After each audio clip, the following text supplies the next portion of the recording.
Queridos hermanos, que la paz de nuestro Señor sea con todos ustedes. En el día de hoy la Iglesia celebra la fiesta de la Santísima Trinidad.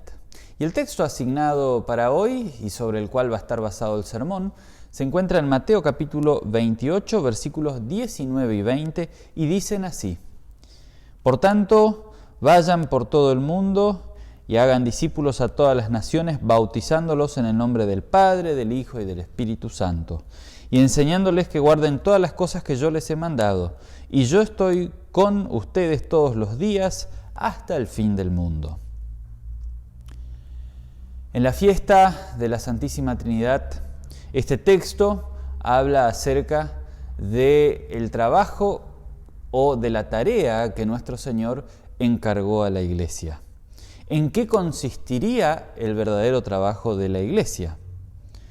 Jesús, ya habiendo recibido todo el poder y toda la autoridad, que es algo lo que dice en los versículos 16 y 17 anteriores a este pasaje aquí, dice: todo poder me es dado en el cielo y en la tierra, por tanto, ¿no? Vayan a todo el mundo y hagan discípulos. Aquí hay que hacer una pequeña aclaración respecto a las traducciones que hacen las Biblias. Es bueno revisar los originales en los cuales la Biblia fue escrita, o sea, en este caso el griego, y aquí este pasaje hace referencia no a un mandato, sino a un verbo que está en gerundio. Ya les voy a explicar un poco. Vamos a empezar el sermón de hoy con una pequeña clase de lengua. El primer verbo que aparece aquí es it, y después hacer discípulos, discipular. La Reina Valera por lo general lo traduce como un mandato, id y haced discípulos, pero también puede ser traducido como un gerundio, y el gerundio se traduce de la siguiente manera: yendo o mientras van, y la traducción quedaría entonces así: yendo pues, haciendo discípulos a todas las naciones. O podría quedar así también: yendo pues, discipulando a todas las naciones. O sea, el mandato que recibieron los apóstoles no era tanto el de salir por allí, sino el de discipular, y luego la manera por la cual habría que discipular. Eso sí, bautizando y enseñando, como vamos a ver más adelante. Es interesante ver cómo los discípulos llegaron a todas partes del mundo. No porque ellos se pusieron de acuerdo y decidieron, bueno, a partir de ahora vamos a ser pastores y vamos a poner una iglesia aquí, en este lado, otra iglesia allá, otra iglesia allá. No, la iglesia en sus inicios comenzó a dispersarse por todos lados por la persecución. Los judíos perseguían a los cristianos, y los cristianos, huyendo de los judíos, por donde iban, y mientras iban esparciendo la palabra, el evangelio, y allí se iban luego formando iglesias, formando congregaciones. Y uno de los grandes misioneros que fue por todo el mundo antiguo hasta donde él pudo ir fue el apóstol Pablo. Él fue el gran misionero pensando más, no tanto en los judíos, sino también en los gentiles, o sea, los griegos. La tarea de hacer discípulos, por lo tanto, no es tanto un ir o salir, sino mientras van. ¿Qué quiere decir eso? La tarea de discipular o hacer discípulos tiene que ver con el cotidiano, mientras vamos. Y esta palabra, discipular, tiene que ver, o se puede traducir también como enseñar o adoctrinar. O sea, tiene que ver con la tarea catequética. Y es aquí donde quiero detenerme un poco en lo que ha pasado dentro de nuestra iglesia en los últimos años. Y no estoy hablando de 10, 20, sino de casi 100 años o más. Que la tarea catequética quedó como que delegada solamente a la iglesia o a la clase de catequesis con el catecismo. Y como que los padres dejaron de ser los que discipulan a los de sus casas, o como que la tarea de maestros cristianos del hogar fue delegada completamente ya sea o a la escuela bíblica o bien a la clase de confirmación. Esto es algo que viene de muchos años y no es del todo sano y no tiene nada que ver con este mandato que da Cristo acá, ¿no? Jesús manda mientras nosotros vamos, o sea, mientras nosotros vivimos debemos discipular, o sea, enseñar. Y esto tiene que ver también con enseñar a los de nuestra propia casa. Así que, ¿quiénes son los maestros del hogar? ¿Quiénes son los de enseñar catequesis a la iglesia o en la iglesia? Primeramente son los padres. También los abuelos pueden hacer esta tarea en caso de que los padres no la estén haciendo, o bien los padrinos. La figura del padrino o el padrino no es tanto esta cuestión social como hoy en día, porque los padrinos hoy por hoy tienen más que ver con, lo asociamos por lo general con el regalo, con el cumpleaños, con esto o aquello, ¿no? Pero no, el padrino en sus inicios y el enfoque correcto es que se haga cargo del cuidado espiritual, es aquel que representa la iglesia dentro de la vida del bautizado. Y todos como padrinos seguramente tenemos que pedir perdón a Dios por haber fallado tantas veces en esta tarea. Pero bueno, es bueno saberlo y es también bueno practicarlo, ¿no? No se trata de entrometerse en la vida, sino que fueron las personas que los padres han elegido para guiar en la fe a sus ahijados. Y sobre esto también quiero usar un ejemplo, ¿no? Respecto a la educación en la casa, del día a día. El pastor en la clase de catequesis o el maestro de escuela bíblica puede preparar la mejor lección sobre la oración. Puede ser una lección espectacular, pero no hay nada más claro y nada más importante para el hijo, y una verdadera clase es cuando el padre, la madre se sientan a orar con el hijo en su casa, o cuando el hijo aprende desde chiquitito a agradecer por los alimentos en la mesa. Esa es la verdadera enseñanza, por lo cual el discipular o hacer discípulos no solo tiene que ver con transmitir conocimiento teórico, sino que tiene que ver también con la vivencia, vivir la fe. Y por eso insisto, ¿no?, en la importancia de vivir la fe con los nuestros en nuestras casas. Pero por otro lado, este texto no solo habla de discipular, sino que Jesús es bien específico también. Yendo por todo el mundo, mientras ustedes van por el mundo discipulando, bauticen en el nombre del Padre, del Hijo y del Espíritu Santo. Como el texto decía, ¿no? Hagan discípulos a todas las naciones, bautizándolos en el nombre del Padre, del Hijo y del Espíritu Santo, y enséñenles a guardar todas las cosas que yo les he mandado. El hacer discípulos tiene entonces dos bases. El discipular, por un lado, el bautismo, y por otro lado viene la instrucción, la enseñanza, enseñándoles a guardar todas las cosas. Y vamos a hablar primero de este mandato que da Cristo acá, bautizar. ¿Por qué la iglesia hoy bautiza? ¿Por qué nosotros bautizamos? No por costumbre, no es una tradición, tampoco un rito, sino que es una obediencia al mandato de Cristo, dicho aquí en este pasaje.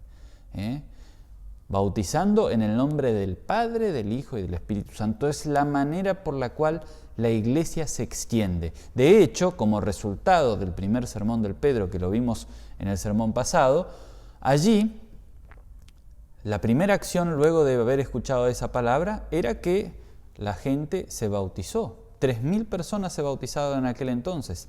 Y así la iglesia se fue extendiendo. El bautismo es algo que la iglesia no hace en su propio nombre, ni en el nombre del pastor, ni en nombre de una denominación, sino en nombre del Padre, del Hijo y del Espíritu Santo, toda la Trinidad presente en el bautismo. Ese es el verdadero poder del bautismo. El que bautiza es Dios mismo. ¿Y de dónde sacamos nosotros ese poder? De este pasaje, de esta palabra que da Jesús. Y además, en el bautismo Dios pone su nombre sobre nosotros y nuestro nombre queda registrado en el libro de la vida. Pasamos a pertenecer al reino de Dios, somos adoptados como sus hijos.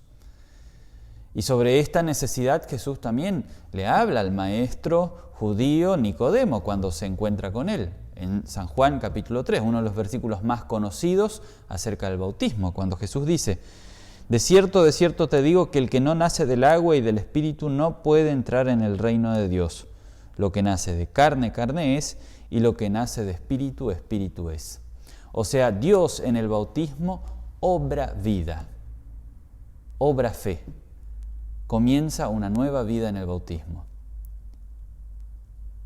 Pero junto con el bautismo también está esa tarea de enseñar o catequizar, la catequesis. No es algo que tiene que ver con la clase de confirmación, repito, es algo que tiene que ver con el bautismo. Incluso los padres, cuando traen sus hijos a bautizar, prometen delante de Dios y de la congregación, ¿no? A medida que el niño vaya creciendo en la fe, los padres se comprometen a poner en sus manos las Sagradas Escrituras, enseñarle el credo, el Padre Nuestro y los 10 mandamientos. Bien, tiene que ver con esta tarea de enseñar, porque de ahí viene la importancia. En el bautismo sembramos la semilla, la fe está allí, Dios genera vida, pero esa fe debe ser alimentada. Nosotros debemos acercarle a Cristo a este niño, enseñarle que guarde todas las cosas. Y sobre esto debemos tener algo muy presente, ¿no? Si nosotros no enseñamos sobre la Biblia a nuestros hijos, es algo peligroso dejarlo al libre azar. Porque es cierto, la Biblia es el libro más vendido del mundo, por ende también el más traducido y sin lugar a dudas el más leído. Pero también es el libro que más se interpreta incorrectamente en el mundo. Desde la iglesia romana hasta las iglesias pentecostales, hay miles de diferentes iglesias, o sea, diferentes interpretaciones de lo que dice la Biblia. ¿Y cómo saber cuál es la correcta? Y en medio de todo esto nosotros somos una aguja en un pajal. Pero ¿cómo nosotros podemos estar seguros de que estamos en lo correcto? Porque nos sometemos a la palabra de Dios, no a tradiciones humanas, no a visiones y otras cuestiones muy fugaces, muy inestables, sino lo que Dios dice puramente en su santa palabra y lo que Cristo dice aquí también. Enseñarles a guardar ¿qué cosa? No lo que ustedes aprendieron de sus padres o no la tradición alemana o luterana, sino que las cosas que yo les he mandado o las cosas que yo les he dado. La palabra que Jesús usa acá para mandado puede ser traducido también como dado, las cosas que yo les he dejado, o sea, su palabra. Y esa es la clave para quedarnos tranquilos, que Cristo aquí dice que lo que la iglesia debe enseñar es sobre Él, sobre lo que Él ha hecho y lo que Él ha dejado. Y ese siempre ha sido el centro de la iglesia luterana, con sus tintes, con sus diferentes énfasis quizás, pero podemos estar seguros y tranquilos de que Cristo ha permanecido y ha sido predicado desde los púlpitos luteranos, desde los inicios del luteranismo, porque justamente fue algo que no es que simplemente Lutero lo defendía, sino que él halló eso dentro de la Biblia, halló a Cristo dentro de la Biblia, halló la paz allí. Y eso es lo que nos da paz hoy a nosotros, nuestro Señor.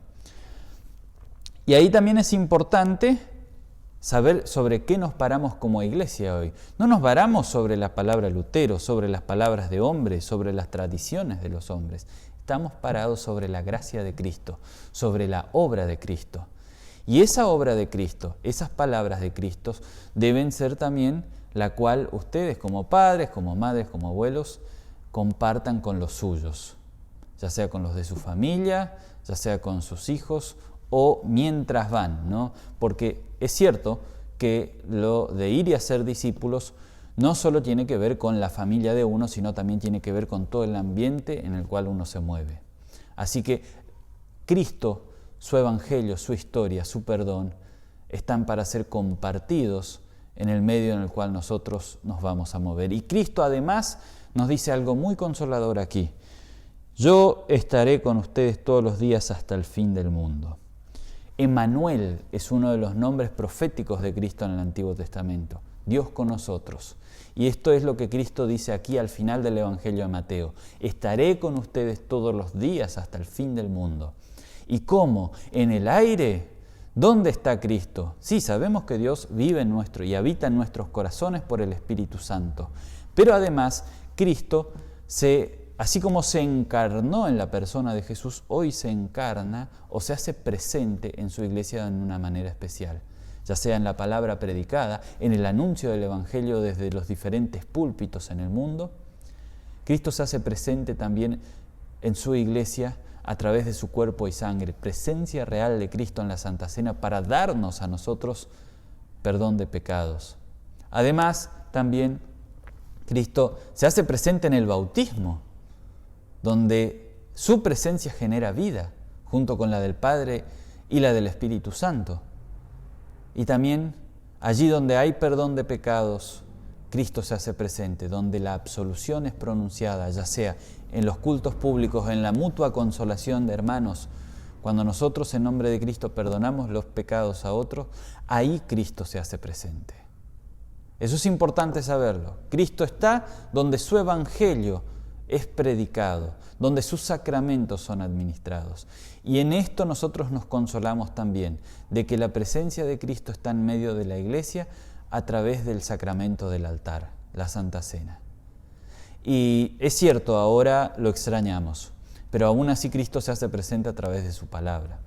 Pero es una de las cosas que ansiamos como cristianos, ¿no? Poder reunirnos, no solamente aquí, vernos la cara los unos a los otros, sino también poder comulgar y tomar el sacramento. Pero bueno, ya Dios permitirá y tengo la esperanza de que dentro de poco podremos nuevamente estar aquí reunidos y disfrutar de la presencia salvadora de nuestro Señor. Por esto, queridos hermanos, en este día de la Santísima Trinidad, Dios nos llama a confiar en Él plenamente, pero en especial en centrarnos en la obra redentora de Cristo. Porque toda la creación está basada en esto, ¿no? En la obra redentora. Cristo cuando vino a restituir y salvar a toda la creación, de la cual nosotros los seres humanos somos lo principal, y desde el bautismo nosotros somos una nueva criatura, ya disfrutamos de aquello nuevo. Dios nos bendiga y Dios bendiga también nuestra tarea y nuestra misión, ya sea dentro de nuestras familias como también en esta comunidad. Que la paz del Señor sea con ustedes. Amén.